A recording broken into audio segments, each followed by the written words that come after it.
Hello. Today I will guide you on how to make a diagram with percentages in Excel, specifically how to create a pie chart.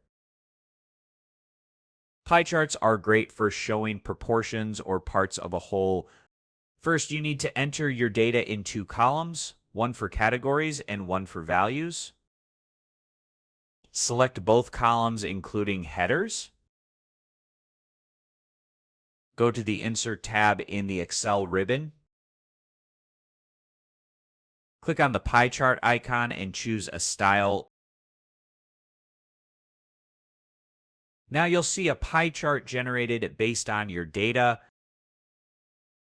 Now to remove the chart title, simply click on it and press Delete on your keyboard.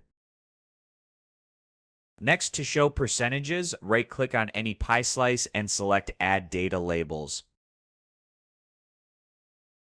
That's how to make a clean and informative pie chart with percentages.